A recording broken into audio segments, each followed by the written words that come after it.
it's one of those cases where dramatic is not a bad thing. Yeah, for sure. So it looks like we got Adu stepping up, and I can't tell who he is playing against. Adu, I've heard, is currently the best player at IU, basically. Yeah. Which he's a high schooler, though. Yes. Correct. So, like, Yeah. he's not in the crew battle. Well, that's matter.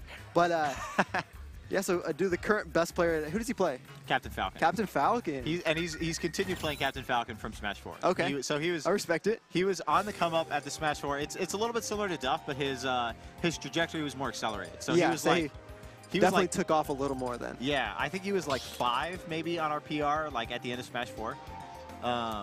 And then he's like 1 or 2 now, and he's just like a crazy Captain Falcon player. Yeah, say because I remember I was talking to some other Indiana guys about before the crew battle and like doing things. I was like, so who does, like, a lot of people I know from IU have graduated, have moved on, and so it's cool to see someone like Adu who just comes in and sort of made a splash, made a name for himself in the Indiana scene. And now he gets to go up against Ned, who, as we've seen, he really likes to favor that Squirtle day, and I feel like Squirtle is going to be hard. Yeah. For Captain Falcon with a low profile, hard to hit thing, sort of like sort of like the Pichu idea. Just Squirtle isn't quite as good or quite as dangerous as Pichu. Yeah, but one thing's for sure, this is going to be an explosive matchup. Yep. Say I think both of them, one hit to a lot of percent is going to happen either way. Adu is someone who like, because he's relatively inexperienced, maybe his disadvantage is not like super polished. Yeah. But he's got his advantage on lock. Like he knows what all your options are to get out of his combos, and he's going to kind of back off to like let you get out so that he can reset advantage sometimes. Sometimes he's going to go for max damage. He's really, really good about mixing all that stuff up and kind of keeping you on your toes. Same with Captain Falcon, that's great too, because like essentially 2 or 3 like light reads then and that kind of thing can really just steal a stock for you. You can just take one real fast. Yeah. And I know that Ned had a lot of Captain Falcon experience in Smash 4 because he would play Big Mac all the time. Okay. I don't know that Big Mac plays as much Falcon in Ultimate as he did in Smash 4. So I don't know how up-to-date Ned is on the matchup. That said, Ned is like a Wi-Fi fiend. Yeah, he is. So there's probably not a matchup in this game that Ned doesn't know, at least to like a pretty good degree. Yeah, say, I feel like maybe not like that top level, but I'm sure he knows the fundamentals of most of the characters in this game at this point with how much he plays. For sure. And how seasoned he is. Got the dark Captain Falcon skin. Serena Pokemon Trainer skin. Is that who that is? I believe the gym that. leader? I know that one's the Alolan one. That's all I know because it gotcha. represents the Alolan Gen, Sun and Moon. Makes sense. Oh, Adu's rocking the 4 SDS tag too. There Let's we go. SDS is our like Bloomington crew. So lots of love for Indiana boys. And Adu going to get that early Raptor boost to a little bit of percent there. Taking the first strike and then another one, getting some percent on Ned here. That move, like, it's a little bit weird because in this game it's a little bit, like, sometimes it will whiff if you're in a weird situation between, like, jump squats and stuff. But when you land it, it's got little enough lag that, like, you get little combos off of it, kind of reminiscent of Melee. Big damage there from Ned. Yeah. That's probably going to be the matchup a little bit because low percent, Captain Falcon doesn't have a lot of guaranteed damage. Yeah. And I feel like from almost, oh my goodness, from almost everywhere, Pokemon Trainer has pretty decent percent combos on Falcon between. He saw his jump. He saw his jump. Yeah. That was really smart, actually. He's going to get down edge. Yeah. You don't have to jump at that point. Off-stage game going to be pretty rough for Adu here, I feel like, with all 3 of the characters. Oh, let's go. Being able to edge guard, but you know, who cares if you get an edge guard if you can just kill him at like 100 with that knee. Yeah. So Adu holding his own out here. But Ned racking up damage now. Gets 3 down airs into a regrab into the down throw up B. See, and earlier as we were talking about, if you know how to get out of those down air combos, if they don't work on you, it can be about 45%. But there you saw that was almost 70% off of one grab there for Squirtle. And then Adu's at the ledge against Pokemon Trainer. Which is not where you clipping him. Most of Adu's damage so far has come off of these Raptor Boosts too. Raptor Boost does have armor on it, so it's pretty good for catching approaches. So smart usage from Adu there, but if it's something that he gets predictable with, it's something that can be punished really hard. Yep, say the end leg on it is pretty rough if I remember correctly. Yeah, it's not good. Really smart cross up. That did not look like it was going to cross up, and it just snuck through. See, but another good situation to use that Raptor Boost for Adu, because when he goes for that Nair, you can just go right through it. So Adu off stage. Ned switching to the Squirtle, trying to get these ledge traps going. Gets back air. Oh, wait a minute. Adu going deep with that Nair, cleaning Ned off the side at very early percent. So he clips him with the Nair, and now he has opportunity to get some extra credit here on Ned. Falcon no stranger to racking up damage and kills. Yeah, but maybe neither a is little Charizard. ambitious. Ned switching to Squirtle, trying to get these down air combos. A dude just pointed at the camera. He looked up and he went like this. He pointed right at us. So this one's for you, my boys. Let's go. See, then we're gonna get the down air regrab. Gonna get a decent amount of percent, but not quite the 70 he got last time. No. A dude mixing up his DI pretty well. Wait a minute. Ooh. Okay. That was dangerous. That was actually really smart use of drift. But he was playing with fire there because if Ned popped out that water gun, then he might have been just dead. And it was interesting because the water animation or the effects from the down smash looked like they were almost touching Captain Falcon, but the hitbox not quite there. All right, so we do it a percent deficit again. Ned getting the ledge trap situation. Ivysaur, yeah, that's going to do it. Yes, sir. I do maybe delaying his recovery a little bit too much, giving Ned opportunity to swap the Pokemon. So you got to be careful because you want to mix it up, but eventually if you're a little too patient, then it gives him time to switch and just get that down air off, which is huge, especially with a little more linear recovery like Falcon's. Yeah. Yeah, he's got a lot of drift. So he's got like some little mix-ups, but it's like niche situations. Yep. Now, if I'm Ned, I'm probably going to ban...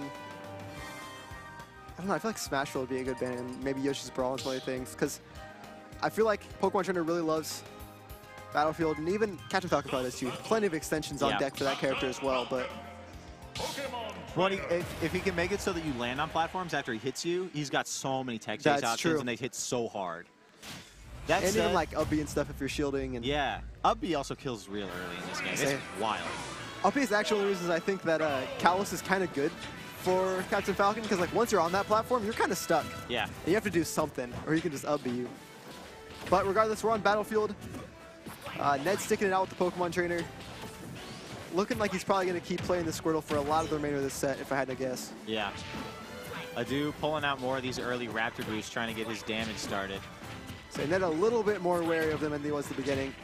But it looks to me like Ned's spamming those tilts to try to bait Adu into using get up attack. Yep, because that tilt is like literally lagless. Yeah. Yeah, and then you would see Adu start to get up, and then he would shield. It's like, okay, I see what you're doing here. Adu thankfully not biting on it. Throws out that Falcon kick, trying to get a little bit of damage in. So he gets a little dash attack there.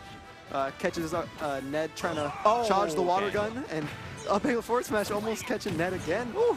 That might have caught him in Smash 4, because it just doesn't have quite the horizontal range. Wait a minute. And Adu takes first blood game too. Yeah. A little bit of a fortuitous situation leading to that footstool, and Ned just can't quite recover from that low as Squirtle. Saying now Ned on the Ivysaur, it's going to be interesting. Seeing Adu kind of taking his time recovering too, and I was a little shocked that Ned didn't go for another down air there, but he's just letting him get back on for now. But it might be one of those things where you want to keep him comfortable, that way you have it on deck later for when you want it the most. Adu also being really conservative with the options he chooses to get from ledge. He's not jumping because he doesn't want to be sniped out by anything. He's not rolling because he doesn't want to be forward smashed. And I actually personally think that Ivy has some of the weaker ledge trapping of the Pokemon. Oh yeah? Squirtle's so good at it because he's just lagless, and Charizard is good because, I mean, like jab and things are pretty fast and really good, but like Ivysaur just kind of has some like nair and stuff's good. Up air's obviously good, honestly. But up air's insane.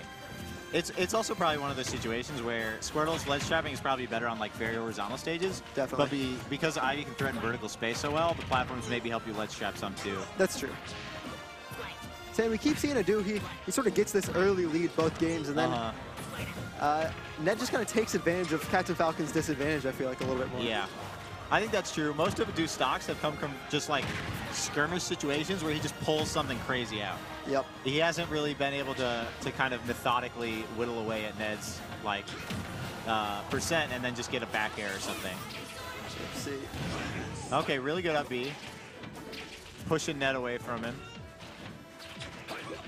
All right, back to neutral. Ned poking with some of these Ivysaur tilts, but Adu able to land that Raptor boost. So another one. He's going to be looking for these up airs, and Ned going to switch to Charizard to help him land.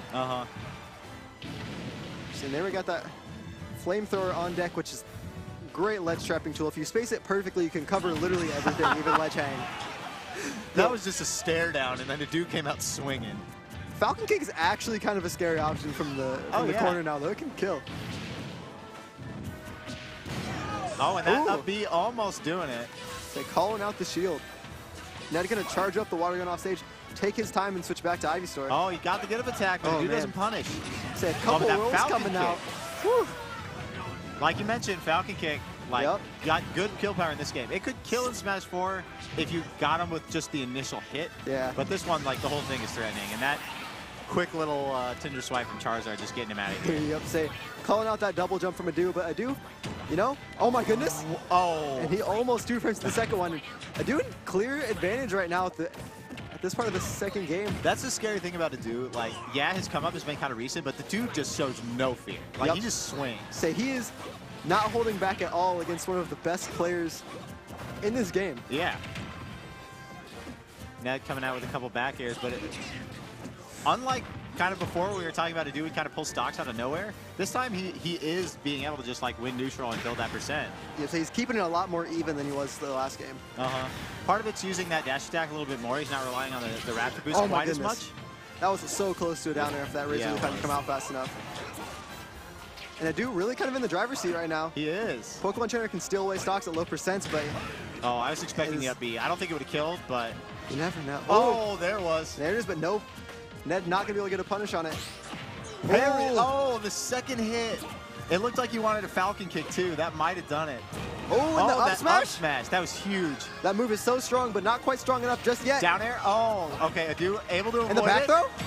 Is that back throw in? And we get the final finish, not but it quite. is not. And Adu almost got the up air. And Zard is going to kill with a lot of things right now. He's got to be real careful. Oh, Ned went all the way off stage. I was scared there was going to be a Flare Blitz there. Yeah, I was sure there was going to be an up B. thinking it. Yeah. But Falcon Kick, Falcon's own version of the Flare Blitz.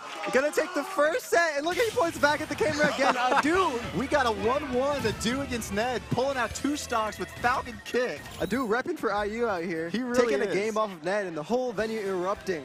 He's going deep. He's ledge trapping. He's shoring up that neutral. Like, Adu's looking really strong right now. He is looking great.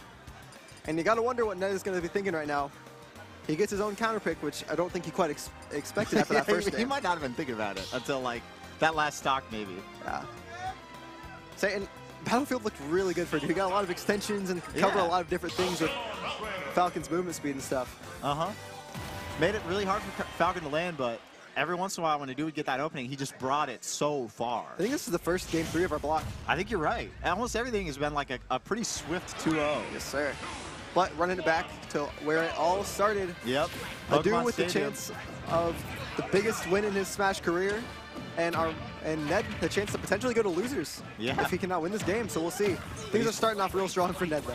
It is, for sure. He gets that quick throw combo, gets a quick 46. Not quite the 70 that we were seeing before, so Adu is making some quick little adaptations to those early combos. Definitely. Forward air from Squirtle. Ned playing pretty patient right now, just kind of feeling Adu out, but also not giving him space. All right, and a really quick switch to Ivysaur here. A little faster than we'd seen the rest of the set, I feel like. Coming out here from Ned. That forward tilt is really good, too. Quick little back air. It's going to... Ooh. Smart delay from Adu. Yep, say just barely off on the timing or barely on the timing, depending on who you're rooting for. Oh, and that Nair? Oh, no, he's going to be fine.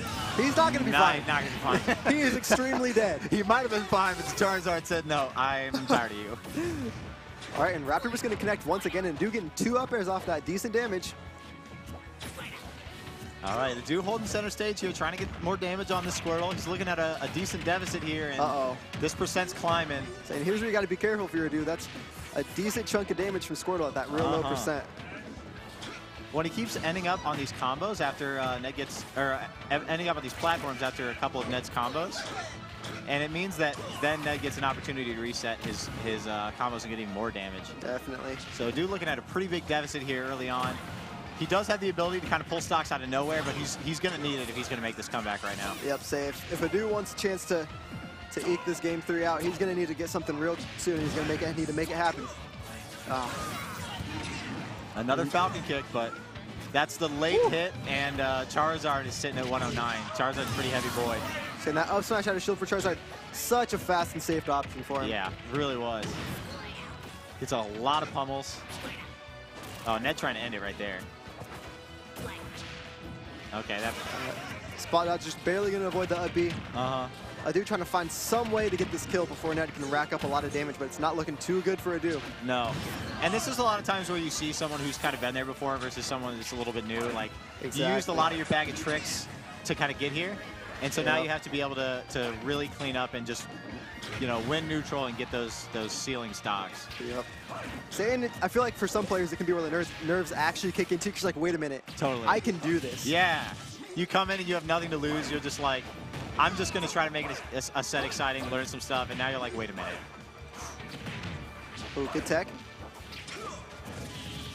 All right, good nair from Ned. Trying to get those shield pokes in. Gets it down air. Ned looking to make this a 3-stock and an emphatic game 3 for him. Saying Charizard definitely the character to help him do that. Uh-huh. That Falcon kick, not quite going to do it. Again, it's just that really late hit. And like half Charizard's kit's going to kill Falcon right now. Yeah, so as long as he doesn't jab him, we're pretty good. Or nair, I guess. But even then, put him in a lead situation. Wait a minute. Oh, okay. I do got a little too cute trying to get off ledge. Yeah, so he was a little scared, I think, but still. Then he starts clapping. Super good. Oh, super good set. Yeah, no. And he just pulled out some crazy stuff. And then in game 3, Ned was just like, I need to make my game plan really tight here. Yeah. And he really did, and Adu couldn't quite figure out how to unravel him. If anything, I felt like Ned just started playing a little bit safer. Yeah. You know, he sort of respected Captain Falcon's burst range between the Raptor boosts and the flame kicks a little bit more and just didn't get hit by those as much, because Adu was really getting a whole lot of mileage off both those first 2 games. The last game, it felt like he really didn't get that a whole lot. Yeah. He figured out some of the off-stage stuff and the ledge stuff, too. Like, he dropped an early stock at one point because he just got nared really deep. Yeah. And then there was some other stuff with, like, Adu converting for a lot of damage in ledge trap situations. And Ned just, like, didn't get a ledge trap. And part of that's because he was almost never on ledge. Definitely. And that last game, you really did see Ned. He just held on to that stock for forever. Yeah. You know, no, it was a long time. His choices and options when disadvantage were just about as good as they get. Yeah. For sure. For sure. So that just kind of tells you how good of a player Ned is. Yep. Cleaning it up and advancing to top 48. That means Adu will be in top 48 also, but loser's side. But if he shows more of that kind of stuff, I mean, he could go pretty far, make some noise for sure. Say, definitely making some waves, taking the game off of a former PGR level player and someone who definitely is no slouch in this game. No.